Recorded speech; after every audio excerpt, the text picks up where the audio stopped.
말씀드린 것처럼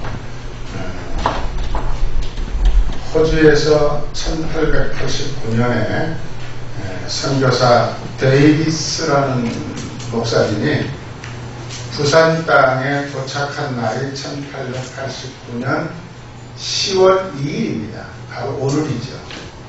그래서 경남지방에서는 이분이 물론 부산에 도착했다가 인천으로 올라가서 인천 그 당시 제물포라고 했죠.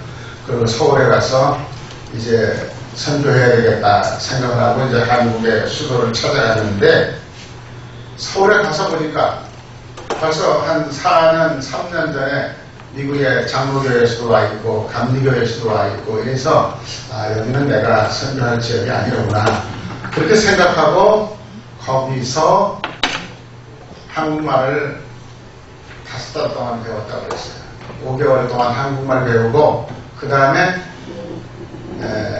중국 신량 옛날 봉천이죠. 봉천에서 존 로스 목사님이라는 분이 선교사로 와 계셨는데 그분이 한국 청년들이 중국으로 돈벌이 하러 오는 청년들을 만났어요. 그래서 만나가지고 존 로스 목사님이 얘기를 해보니까 보통 똑똑이들이 아니에요. 아주 굉장히 중국에서 만난 중국 사람들하고는 비교가 안 될 정도로 아주 공부도 한 사람들이고 똑똑한 사람들이에요. 그래서 존 로스 목사님이 청년들한테 물어봤어요. 너희들 중국에 와서 이렇게 하루하루 일을 하면 돈을 얼마나 받느냐. 그러니까 이제 요즘 그 당시에 말로는 하루 일하면 일당 5원 받습니다. 그렇게 얘기한 거예요. 그러니까 존 로스 목사님이 그래? 그러면 너희들 중국에서 중국 성경이 한문으로 되어 있는 건데 그 중국 성경을 보여주면서 너희들 이 글자를 다 읽을 줄 아느냐? 다 안다 이거야. 우리 다 배웠다 이거지. 그래서 이 로스 목사님이 깜짝 놀란 거야. 오케이 그러면 내가 하루에 10원씩 줄게. 그리고 너희들 밥 먹는 거 잠자는 거 내가 다 책임지고 해줄게. 나하고 같이 여기 살면서 이 중국말로 된 성경을 너희 나라 조선말로 만드는 작업을 좀 하자. 이 친구들은 그게 뭔지도 모르고 그냥 중국말 가지고 한국말로 성경 만들기 시작한 겁니다. 그게 존 로스 역이라고 그러는 한국말 성경 제일 먼저 나온 성경책입니다. 그 책은 그렇게 해가지고 번역을 했어요. 그래서 한국말도 좀 섞여 있고 중국말도 섞여 있고 이렇게 해서 만들었는데 다 만들어 놓고 보니까 어떻게 할 방법이 없는 거예요. 그래서 그때 존 로스 목사님이 야, 이 중국 사람들은 말이야 뭘 하려고 그러면 도장을 탁 찍는데 그 도장을 잘 새기는 친구 어디 너희 친구들 가운데 있냐? 그러니까 우리 조사에 가면 도장 새기는 사람들 많다고 그러는 거예요. 그럼 나서 데리고 와라. 2명을 데리고 왔대요. 데리고 와서 똑같이 너 도장 새기는데 얼마 뭐냐? 내가 이거 다 해줄게. 그러고서는 그 친구들한테 그 번역한 성경을 이렇게 큰 송판 쪽을 깎아놓고 거기다가 붓글씨를 쓰라고 했어요.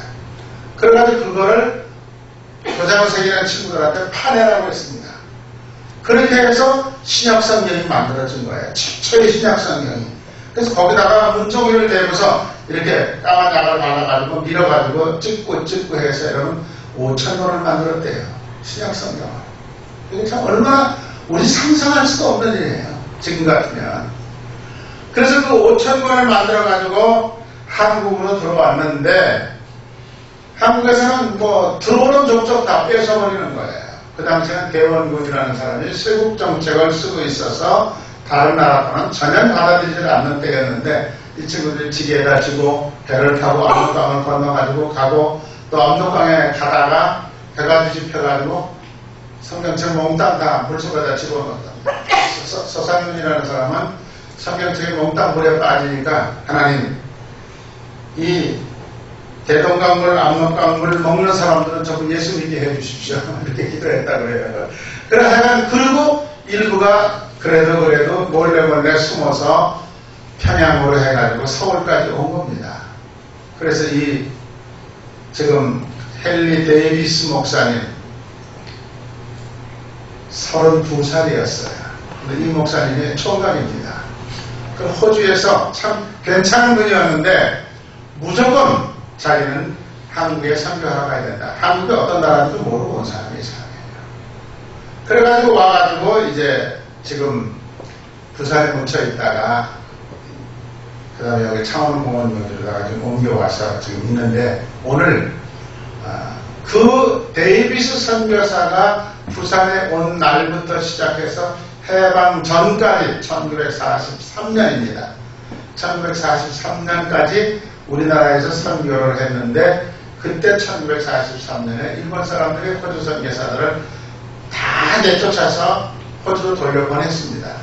그런데 내쫓을 때 어떻게 내쫓았느냐? 경찰에 가서 잠깐 조사할 거 있으니까 갑시다. 그리고 데려가서는 그냥 배태워가지고 일본으로 데려가고 일본서 호주로 보내서 그 선교할 때 자료, 사진, 책, 사진사리 도구 하나도 못 가져갔답니다. 다 불태워버리고 이렇게 해서 이제 데려간 거죠. 그래서 여러분들이 이제 보시는 대로 지금 오늘 오후에 가실 그 창원 공원묘원의 이 비석들이죠.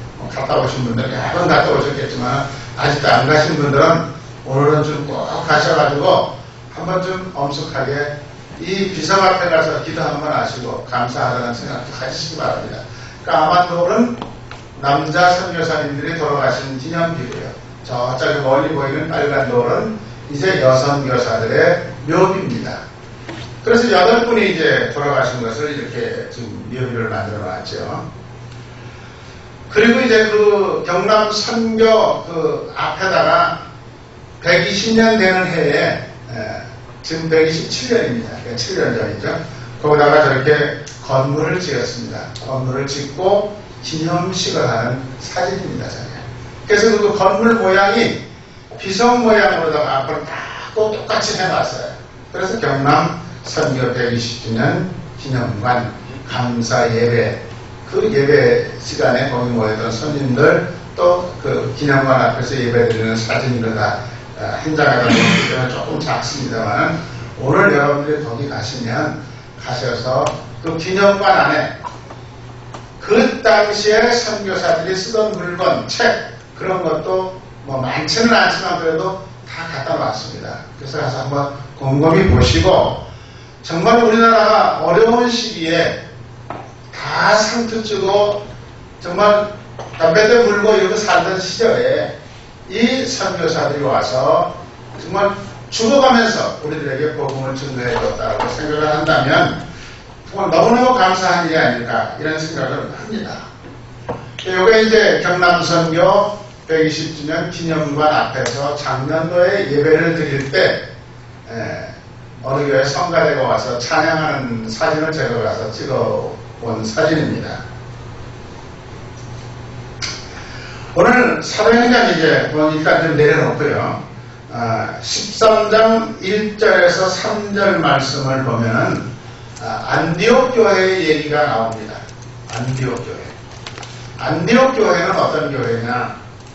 예루살렘의 교회에서 최초로 이방 나라에다가 안디옥이라고 하는 도시에다가 교회를 세웠습니다. 거기는 이방 사람들이 모여서 예배를 드리던 아주 조그마한 교회입니다.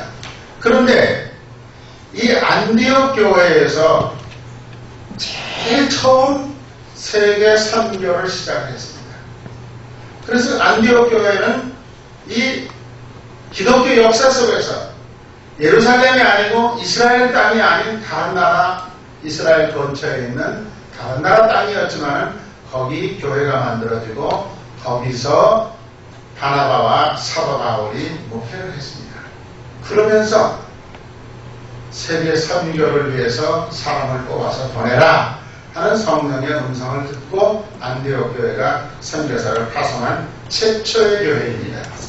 그래서 안디옥 교회는 한마디로 말하면 지금 같으면 온 세계가 다 지구촌이라고 해서 마음대로 돌아다니고 사람들 사는 것을 다 알고 금방금방 하지만 그 당시에는 전혀 옆에 어떤 나라가 살고 있는데 알지도 못할 때였습니다. 그런데 안디옥 교회 사람들은 같이 예배를 드리면서 모든 세상을 가슴에다가 품고 있었다는 거예요.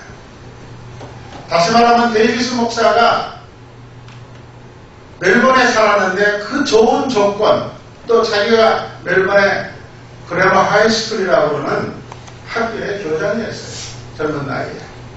호주는 학교 선생님을 오래 해야 교장이 되지를 않아요. 대학에서 교육 행정을 공부한 사람은 나이가 어려도 교장을 할 수가 있고, 또 그냥 교사 자격증을 가진 사람들은 나이가 아무리 많아도 그냥 학생들 가르치는 선생님으로 남습니다. 그런 나라인데 27살에 그 학교의 교장이 된 거예요. 코필드 그레머 스쿨이라는 학교는 제가 나중에 사진으로 보여드리겠습니다. 지금도 멜번에서는 아주 유명한 사립학교입니다.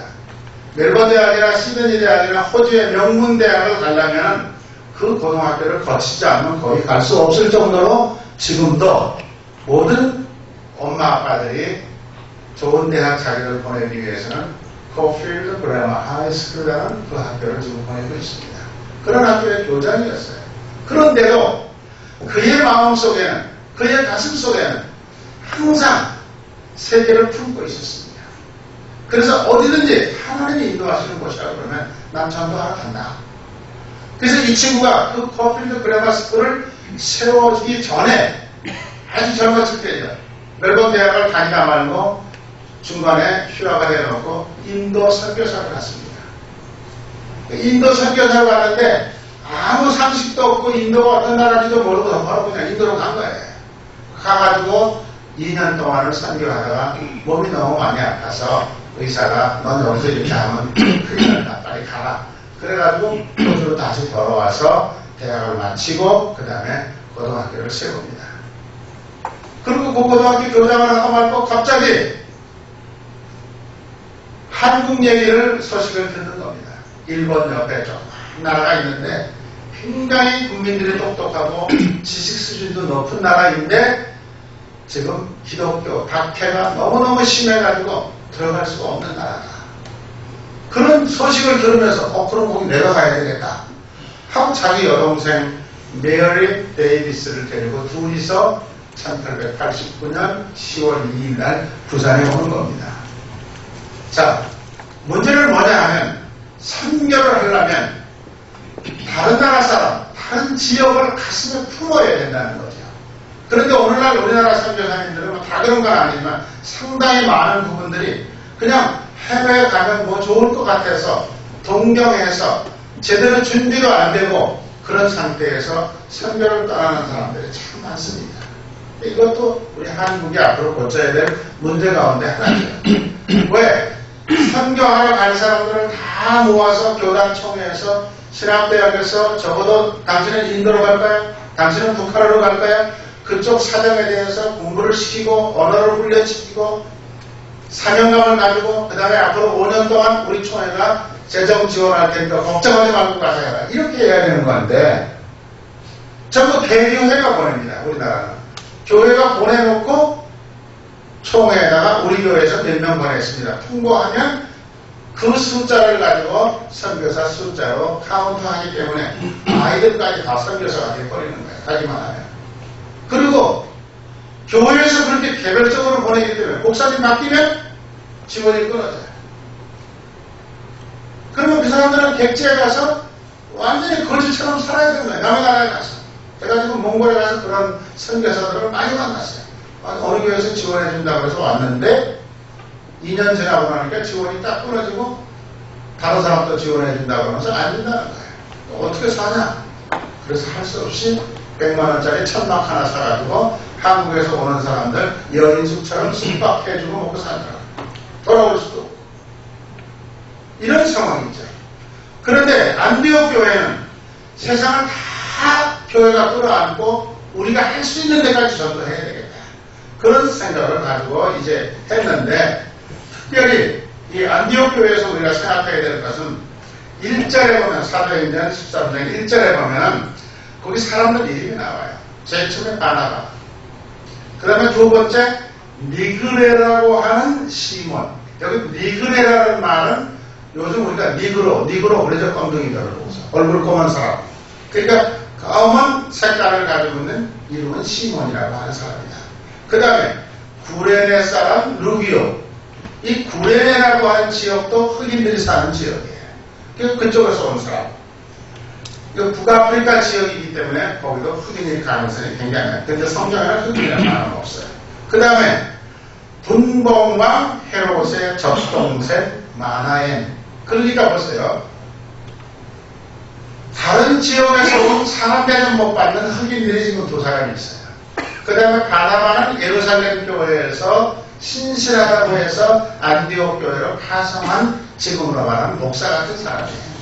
그 다음에 거기 교회 다니는 사람 가운데 분봉왕 헤롯의 젖동생이라고 그랬어요. 이 말은 말이에요. 젖동생이라는 말은 우리는 안 쓰는 말인데 같은 젖을 먹고 산 동생이다. 그 형님이 누구냐? 분봉왕이라는 거예요. 그 지역의 왕이라는 거예요.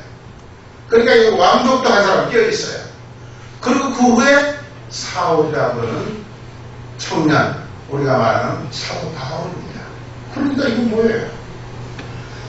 여러 나라의 국적을 가지고 피부 색깔이 다르고 백그라운드가 다른 사람들이 함께 모여서 그 교회를 섬기고 있었다. 그런 얘기예요.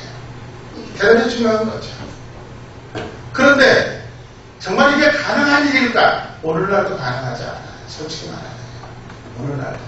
오늘날도 교회 가보면 교회마다 다 우리 다 똑같은 한국 사람들이 모여있는데도 파벌이 갈라지고 서로 인정 안 하려고 그러고 흉보고 싸우고 그러잖아요.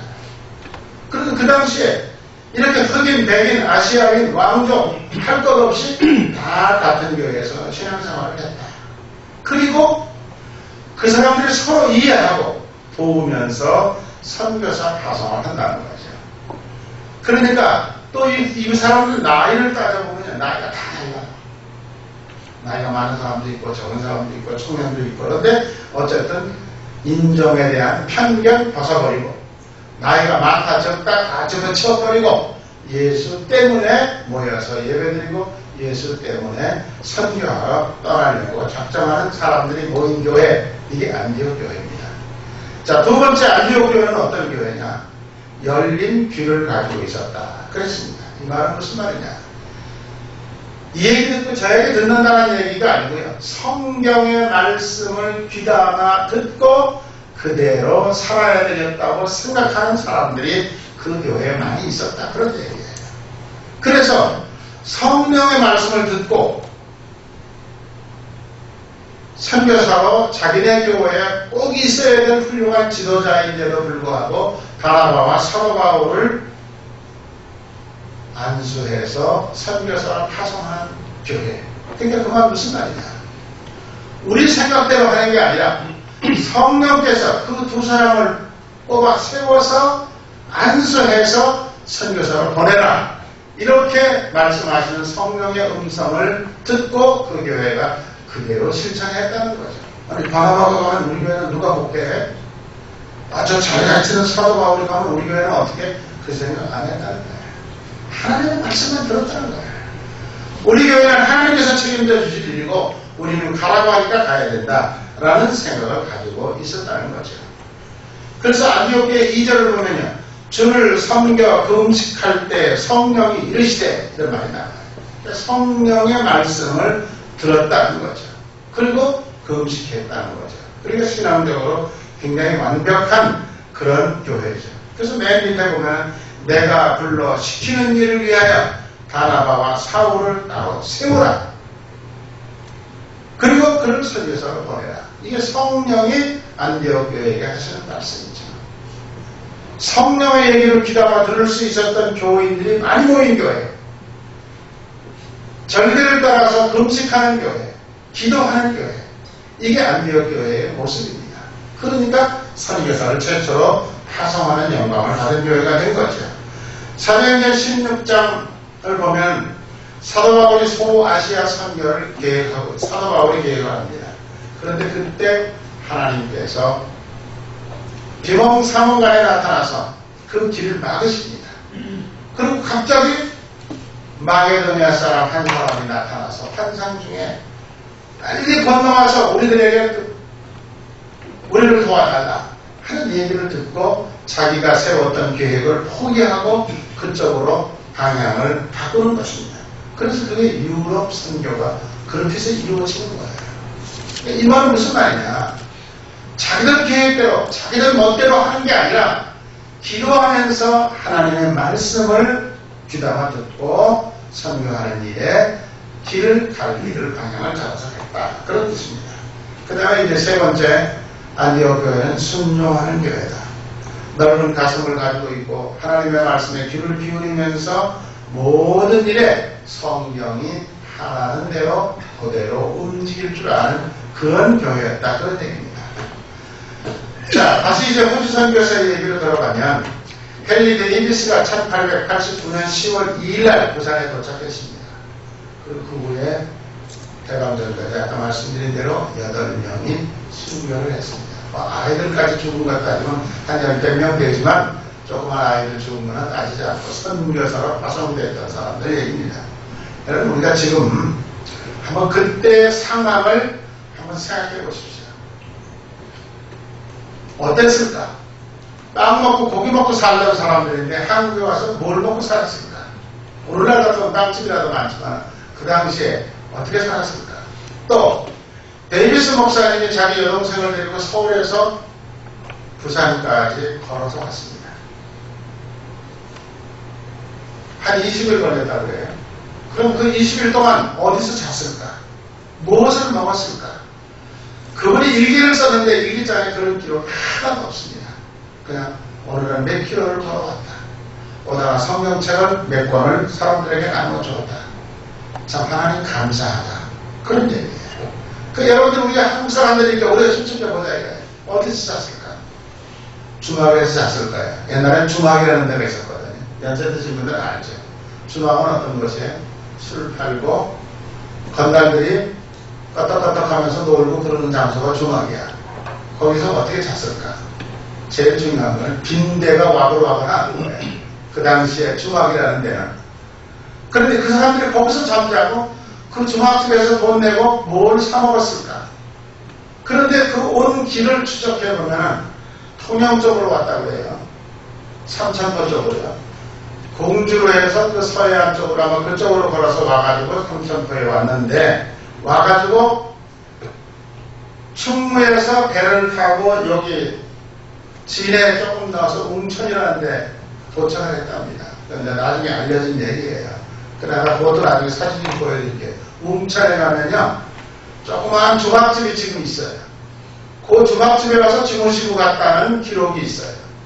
그런데 그 주막집에 가면 창신학교 얘기, 데이비스 목사님에 대한 얘기가 다 사진으로 정리가 돼서 붙어 있더라고요. 그리고 거기서 내려가 자고 부산으로 갔다. 그런 얘기예요. 그래서 이런 것들을 우리가 생각해 볼 때 얼마나 중요한 일인가 이런 것도 볼 수 있고, 그래서 이분들은 한국 땅에 와서 제대로 전도도 못하고 그리고 웅천에서 부산 가는, 지금 부산 국도죠. 그리고 걸어서 부산까지 가서 좌천동에 가서 그 다음날 죽습니다. 그러니까 오면서 제대로 잠 못 자고 음식 제대로 못 먹고 또 모기에 물리고 전염병이 걸려가지고 그 열병이 나가지고서 부산에 도착을 했는데 부산에 그때 일본 의사들하고 카나다 의사가 한 명이 있었다는데 그분들이 딱 보니까 안 되겠다는 거죠. 그래서 그 다음날 오후에 소천합니다. 그래서 부산에 있는 사람들이 그 지금 부산신교회 뒤에 그 산에다 갔다가 그 끌어붙지 않나 짐승 죽은 것처럼. 그리고 조그맣게 뼈만 하나 세웠는데 그 무덤조차 없어져 버렸어요. 여기 지금 우리 창원공원 묘지에 있는 건 이름만 있는 거예요. 어쨌든 간에 그렇게 비참하게 한국에 와서 한 150일 동안 전체 따지면 한 183일인가 그래요. 꼭 있다가 세상을 떠났어요. 제대로 선교사로서 일도 못했어요.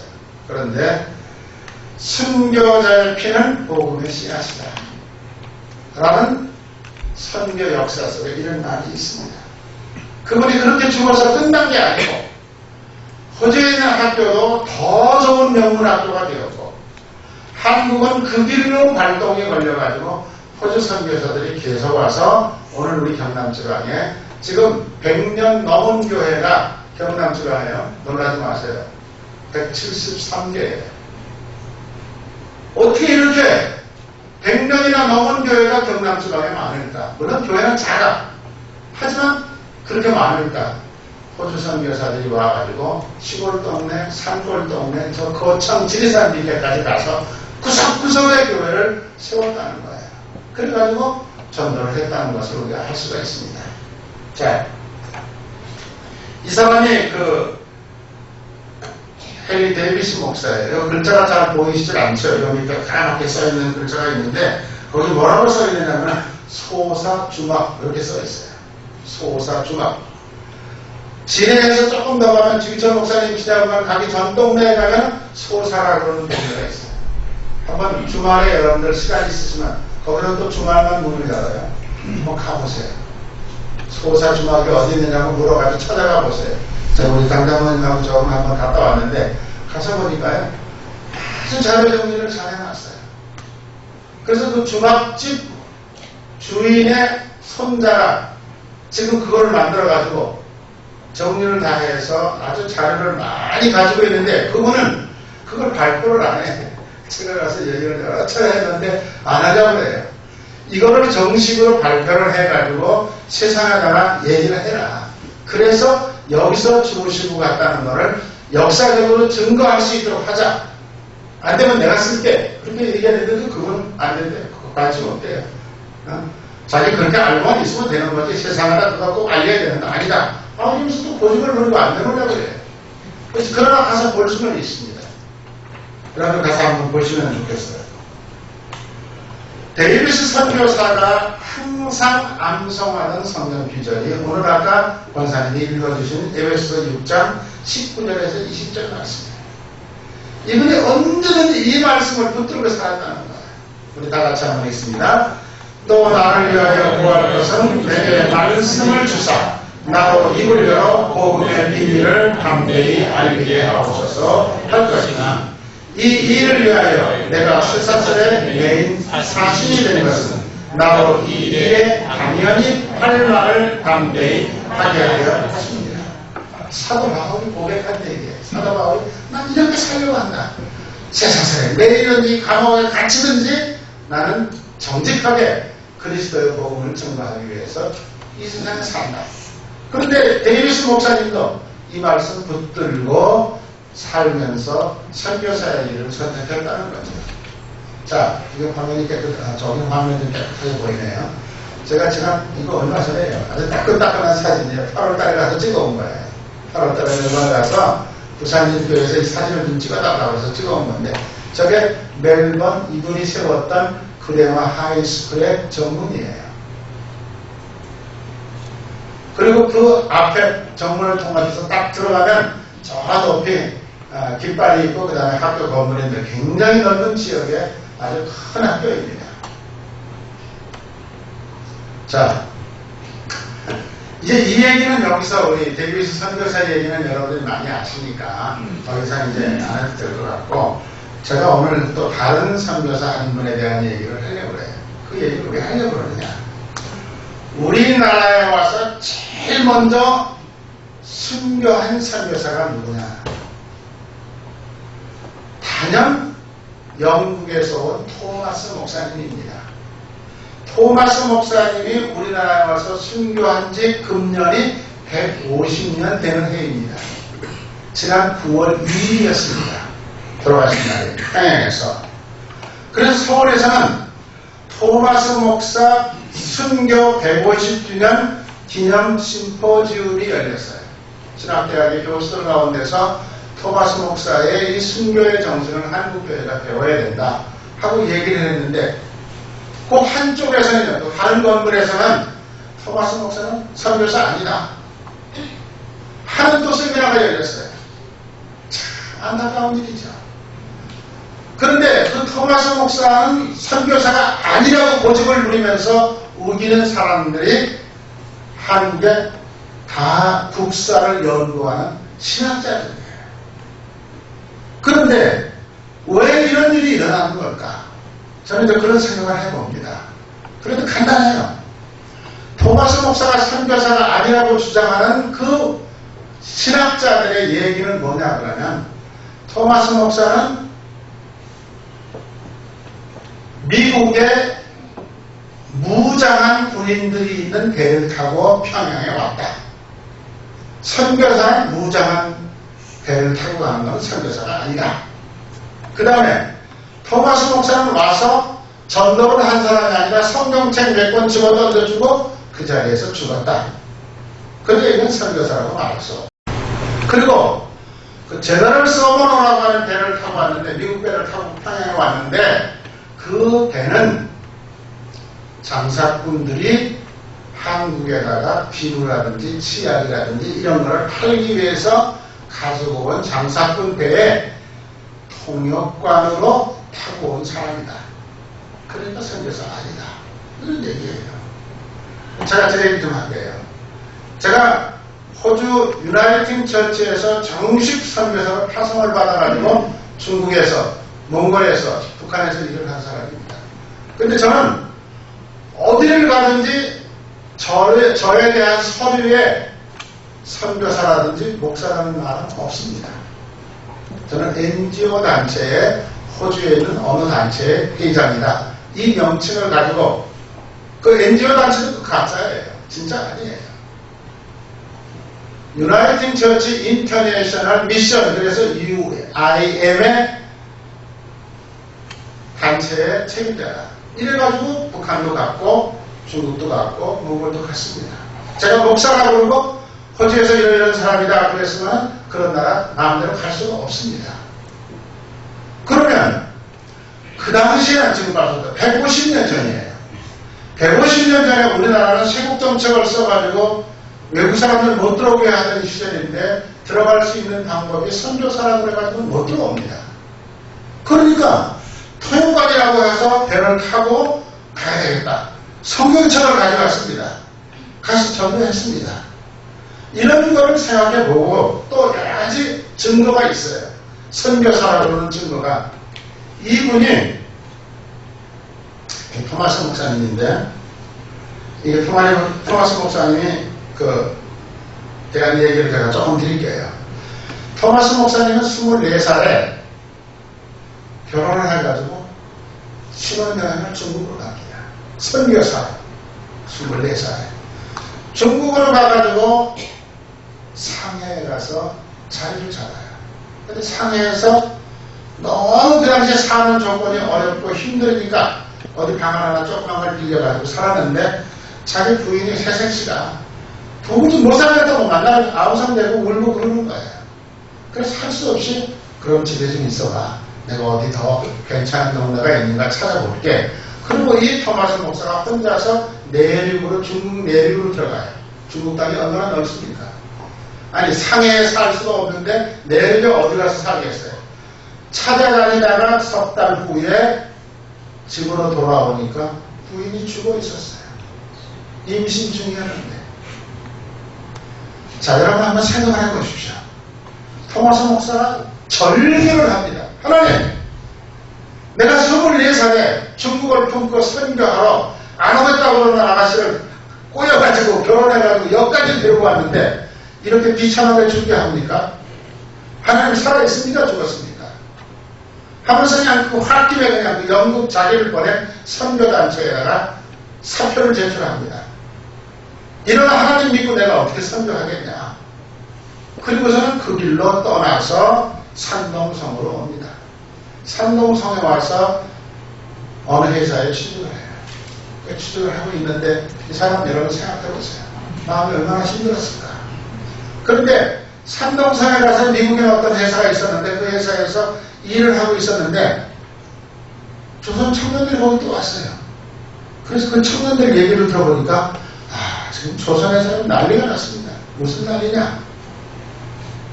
대원군이라고 하는 사람이 프랑스에서 카톨릭 신부들이 와가지고 전부 카톨릭 교회를 전파를 했는데 카톨릭 교인들을 전부 다 지금 죽이고 있습니다. 닥치는 대로 죽입니다. 그런데 그 죽인다는 소식을 듣고 이 사람이 그러면 거기 내가 가야 되겠네. 이렇게 생각을 하는 거예요. 여러분 생각해 보세요. 죽인다는 소식을 듣고 내가 가야 되겠다고 생각을 해요. 그래가지고 이분이 중국에 조그만 배를 하나, 고기잡이 배를 빌려요. 이거 나 조선 땅까지 지금 데려다 달라. 얼마 줄게. 배를 빌려가지고 성경책, 중국 성경책 500권을 싣고서 그 배를 타고 어딘가 갔어요. 갔는데 그 중국 뱃사람이 여기가 조선 땅입니다. 그거 내려놓고 저기 가버렸어요. 근데 어디냐? 백령도입니다. 백령도에 가서 성경책 500권을 나눠주면서 거기서 석 달이가 살았어요. 백령도 사람이라고. 그리고 또 있다 보니까 뭐 배를 또 빌려가지고 이제 얘기를 하는 중에 그런 얘기를 거기서 많이 들었겠죠. 당신 한국에 가서 한국말을 잘했대요. 한국에 가서 전도하려고 그러면은 서울을 가야 된다. 서울에 가서 전도를 왕한테 허락을 받아야 전도를 할 수 있지. 그렇게 가지고 전도 안 된다. 못 들어간다. 그래? 그래가지고 배를 또 조선사람 고기장의 배를 또 빌려가지고 중국으로 가서 또 배를 빌려가지고 성경책을 싣고 서울로 갔다는 거예요. 기록에는 거기만 있어요. 서울로 가다가 풍랑을 만나서 다시 되돌아가지고 상해로 갔다.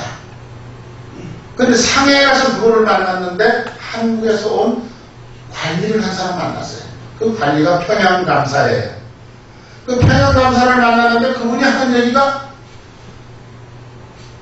내가 평양에서 성경책을 봤다 이러는 거예요. 그럼 어떻게 된 성경책이냐? 물어보니까 중국말로 써야죠. 성경책을 봤다. 그런데 백령도에 그 성경책이 있는 것은 어떤 사람이 평양에 가져와서 보고를 한다고 들고 와서 내가 그 성경책을 봤다. 깜짝 놀란 거죠. 아, 내가 섬에다 갖다 주고 왔는데 벌써 그게 평양까지 갔구나.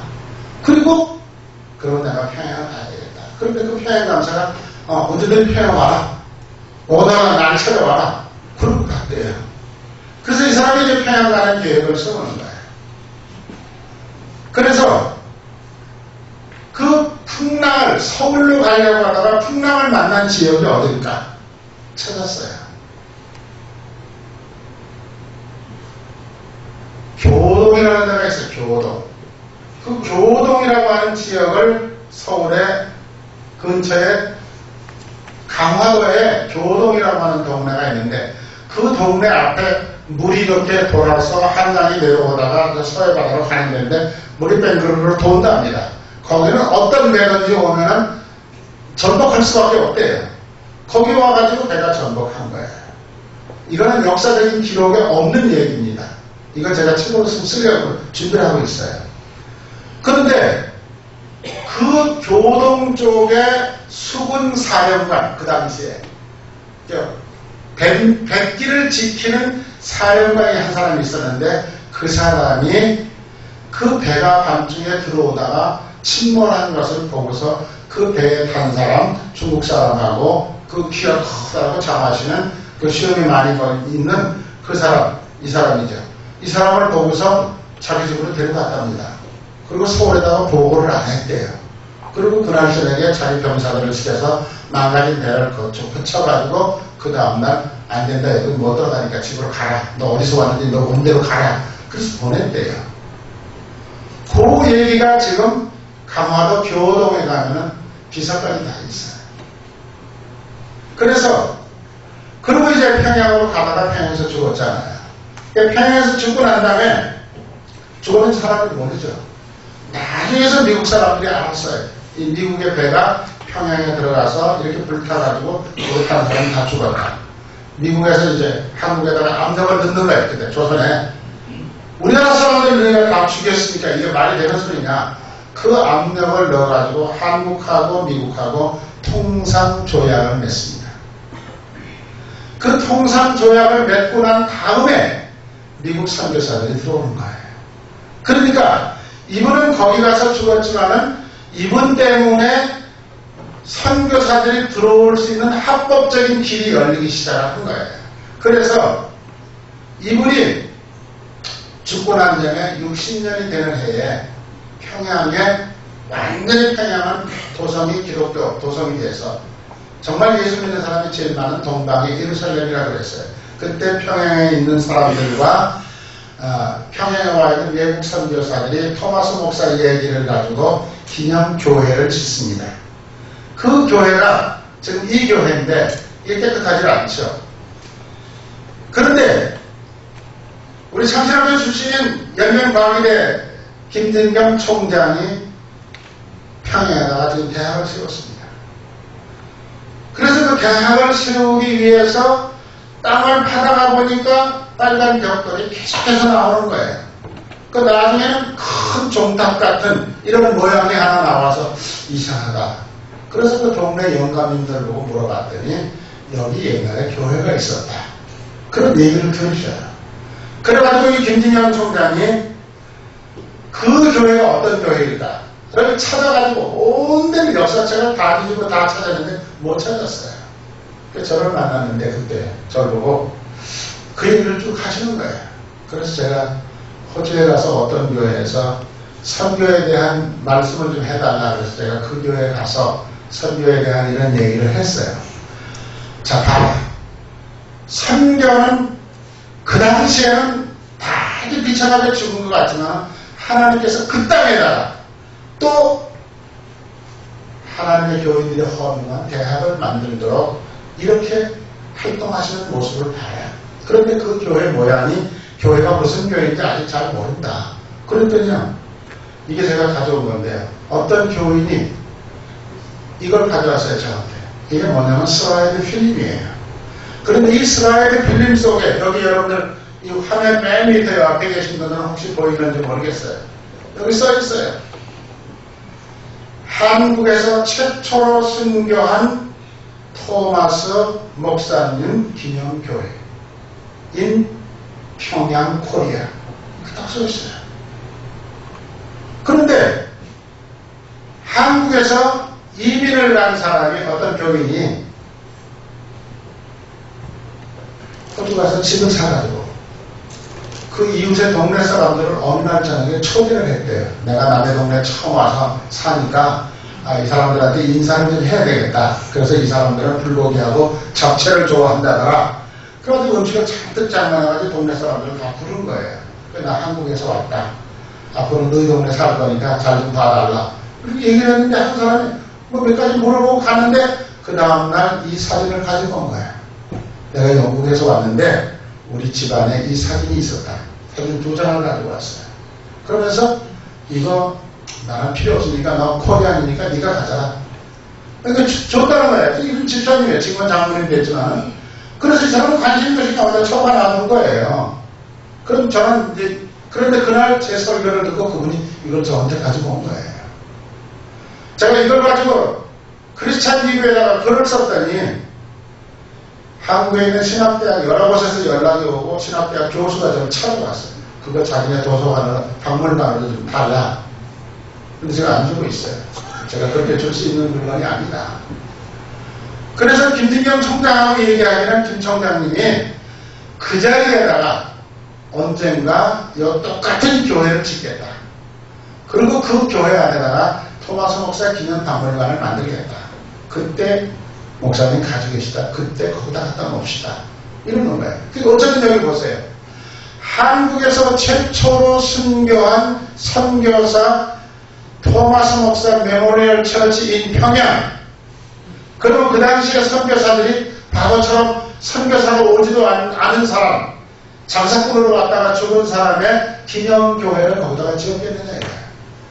그런데 그 후에 이 교회가 어떤 교회인지를 알 수가 없어요. 메모리얼 처치라는 것은 우리나라 한국 기독교 역사책에 없어요. 그런데 몇 년 전에 북한에 있던 교회들을 전부 그림으로 그려가지고 전시회를 부산 동래교회에서 했습니다. 그래서 그때 부산 동래교회에 제가 갔어요. 갔더니요, 요거하고 똑같은 교회가 3개가 있어요. 가을에 그린 교회, 봄에 그린 교회, 겨울에 그린 교회. 똑같은 교회를 가을, 봄, 여름, 겨울에 해서 그려놨더라고요. 그런데 그 교회 이름이 제왕리 교회야. 그러니까 한국 사람들은 메모리얼 처치라는 말을 쓰지 않고 그 동네 이름을 따서 제왕리 교회라고 이름을 붙인 거예요. 그럼 이런 거 하나, 그 다음에 또 한 가지 사진이 또 있는데, 이제 나중에 뭐 끝나고 난 다음에 보시기 원하시면 보여드릴게요. 이 슬라이드 사진은요, 배가 하나 있어요. 네. 근데 그 배에 뭐라고 써있느냐 그러면요, 토마스 목사 메모리얼 미션 보트. 토마스 목사가 배를 타고 와서 죽었으니까 평양 사람들이 헌금을 받아가지고 배를 이렇게 만들었어요. 사가지고 거기다가 토마스 목사 미션 보트라고 쓴 거예요. 그리고 그 앞에 서 있는 사람들이 하얀 두루마기 입고 있는데 거기 이제 흰 두루마기 입고 키가 제일 큰 사람이 여기 뭐라고 써 있느냐 그러면 장씨라고 돼 있어. 장씨 이름도 없어 그냥. 키가 큰 제일 큰 앞에 서 있는 사람이 미시다 장씨다 이렇게 써 있어요. 그러니까 그런 평양 사람들이 토마스 목사에 대한 것을 알지도 못하면서 돈 걷어가지고 배 만들어가지고 이 배를 가지고 대동강가에 걸어다니면서 전도했다는 얘기예요. 근거가 선교사라고 하는 근거가 이런 것만 가지고 분명하고요. 그 다음에 우리나라 목사님이라고 하는데 고문성 목사님이라는 분이 영국에 가서 이 토마스 목사에 대한 연구를 해가지고 영국 대학에서 박사학위를 받았어요. 근데 그분이 태어난 교회가 하노바 교회라는 교회예요.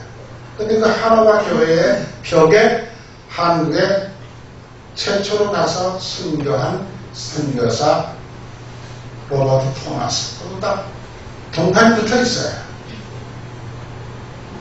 그런데 뭐 이건 다른 얘기입니다. 하나는 이렇게 근거가 분명하고 또 영국 사람 가운데 미국에 가서 대학 교수를 하시던 분이 이 토마스 목사에 대해서 이게 자기가 어렸을 때 살던 고향이래요. 그러니까 어렸을 때 몰랐는 거예요. 그래서 미국으로 이민 가가지고 거기서 대학 교수가 되셨는데 그분이 이제 대학 교수하면서 그 얘기를 듣고 미국 살림 다 접고 자기 고향 동네로 돌아와서 이 토마스 목사에 대한 연구를 해가지고 아주 얼마 전에 나온 책이에요. 여기 책에 보면 조선의 부르심을 받다. 이렇게 이 책을 한국어로 출판해가지고 출판을 했어요. 그러면 이런 모든 근거가 분명하게 있는데도 불구하고 아까 제가 말씀드린 대로 그런 몇 가지 이유를 들어서 이 사람은 선교사 아니다 하고 옆에서 맞불 놓는 세미나를 하고 있어요. 이게 한국 사람의 특성인지는 잘 모르겠어요. 그렇게 모든 게 선교사라고 하는 게 분명하게 입증이 되어 있는데도 불구하고 굳이 아니라고 그런 얘기를 들어가지고 또 집회를 하고 있는 신학자들도 있다는 거예요. 그 사람들 다 예수 믿는 사람들이에요. 그래서 여러분 참 안타까운 생각이 들어요. 그런데 이제 문제는 이분 얼굴 깨끗하게 보이죠. 이분이 누구냐 그러면요, 이 하노바의 토마스 목사를 파견한 교회가 370년 된 교회예요. 그런데 지금 작년에 교회를 팔겠다고 영국 신문에 광고를 낸 거예요. 교인이 없어요. 10명밖에 없대요. 그래서 운영할 수도 없고 목사를 모셔서 월급을 줄 수도 없고 그래서 이 교회를 팔겠다 광고만 한 거예요. 한국 교회가 모금운동을 해가지고 이 교회를 샀습니다. 참 놀라운 일이죠.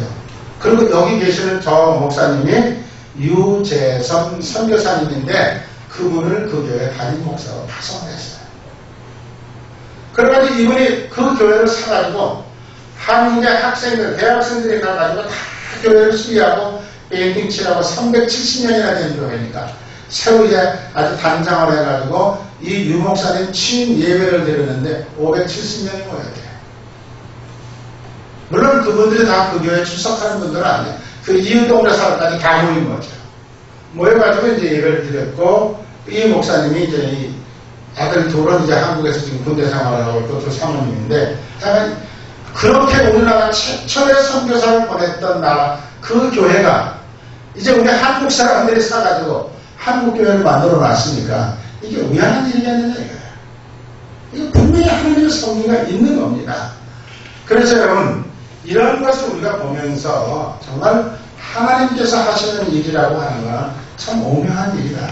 오늘 특별히 경남 선교의 날을 맞아서 이런 말씀을 제가 드리는 것은 시간이 다른 날마다 한 10분 같습니다만 정말 우리 창신도 교회는 특별히 아까 최상명 집사님이 기도해 주셨지만 호주 선교사들이 와서 세운 학교, 호주 선교사들이 와서 자리를 잡아가지고 지금까지 있었던 학교, 그래가지고 학교 안에 이런 교회가 세워졌습니까? 우리 교회는 뭐 설립 목적이 다 그렇지만은 학원 전도, 그 다음에 선교, 이런 프로그램을 우리 교회가 앞으로 기도하면서 안디옥 교회처럼 열심히 해야 되지 않을까, 이런 생각이 듭니다. 그 다음에 이제 각 기독교 방송국에서 이 토마스 목사 150주년 기념식 하는 것이 뉴스로 나와 있는 게 있는데, 잠깐만 보면서 마치겠습니다. 이것도요, 아까 읽어주신 사도행전 20장 24절 다 같이 한번 읽습니다. 내가 달려갈 길과 주 예수께 받은 사명 곧 하나님의 은혜의 복음을 증언하는 일을 마치려 하면은 나의 생명조차 조금 더 귀한 것으로 여기지 않는다. 이거는 토마스 목사님이 항상 성경책 앞에다가 적어가지고 다니는 말씀이에요. 그러니까 참 이미 하나님께서 작정하신 거예요. 한국에 와서 순교하도록. 그런데 우리 한국 사람들이 조금 한 걸 가지고 지금 와서 선교사니 아니니 하고 논쟁을 벌이는 것은 어떻게 보면 참 부끄러운 일인 것 같아요. 그래서 우리 여러분, 우리는 무슨 일이 있든지 하나님의 말씀 따라서 역사의 순리를 따라서 이렇게 살아야 되지 않겠나, 그런 생각이 들고요. 그 다음 뉴스 잠깐만 보겠습니다. 오늘은 토마스 선교사가 순교한 지 150년이 되는 날입니다. 복음에 헌신했던 토마스 선교사의 생애는 짧았지만 그가 떠난 후 한국교회에 놀라운 영향을 미쳤는데요. 그 복음의 역사를 김인혜 기자가 짚어봤습니다. 한국 개신교 최초로 순교한 토마스 선교사. 14살에 옥스퍼드 장학생으로 입학할 정도의 수재였던 토마스는 어린 시절부터 목사인 아버지의 영향으로 선교사의 뜻을 품게 됩니다. 조선으로 오기 전 중국에서 복음을 전하던 토마스는 아내의 죽음으로 충격을 받지만 그 어떤 시련도 토마스의 복음에 대한 열정을 막지 못했습니다. 이후 조선인 천주교 신자를 통해 조선에 대해 알게 된 토마스는 그의 마지막 사역지를 조선으로 정하고 런던 선교회에 마지막 편지를 보냅니다. 저는 조선 사람들이 기독교 책들을 열심히 읽는다는 것을 자신 있게 이야기할 수 있습니다. 조선인들은 다른 어느 민족보다 복음에 관심이 많아 하나님 나라에 큰 쓰임을 받을 만한 민족입니다. 미국 상선 제너럴 셔먼호의 성경책을 가득 싣고 조선으로 향하던 중 해상에서 거센 공격을 받게 됩니다. 배는 불타고 간신히 대동강변에 도착한 토마스는 그의 목에 칼을 들이대는 조상군에게 복음과 품고 있던 성경을 전하다 1866년 9월 2일 참수당하게 됩니다. 대동강에서 끌려 나와서 박춘곤이라고 하는 당시 지휘관 참수형으로 현장에서 순교의 제물이 되는데, 그때 박춘곤한테 성경을 전했고 거부했지만 나중에 박춘곤이 이 성경을 읽고 회개하고 또 초대교회 영수가 됐다, 이렇게 전해져 오고 있습니다. 자, 이제 그만 말씀만 하고, 그 다음에 그 박춘권이라는 사람이 토마스 목사의 칼로 목을 쳤습니다. 그때 성경책을 가지고 있던 거를 줬다는데, 그걸 가지고 와서 이분이 숨겨뒀대요. 그 당시 그런 책을 가지고 다닐 수가 없기 때문에 집에 뒀다가 읽다가 이 사람이 바뀌기 시작을 한 거예요. 그래가지고 자기 집을 교회를 만들었어요. 교회를 만들었는데 그 교회가 최초 만들었을 때는 평양교회, 그 다음에는 산정현교회, 주기철 목사님이 순교하신 교회가 산정현교회거든요.